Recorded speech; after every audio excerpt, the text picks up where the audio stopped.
All right, back on the Powerstroke 6.0 with the EGR cooler hose leak. As you can see, this is why you have to remove the turbo, so you can get the turbo pedestal off, because this is the hose that's leaking. You're not going to get it off. Originally, I wanted to take the intake manifold off so I can do the EGR cooler O-ring that goes underneath the intake manifold down there, but the customer is on my butt to get it done.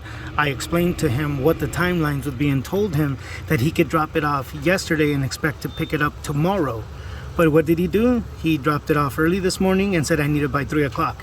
I could get mad. I was bothered at first, but you know what? That's fine. That's what you want. I'm gonna go ahead and replace that. If that starts leaking, I'm gonna charge you again.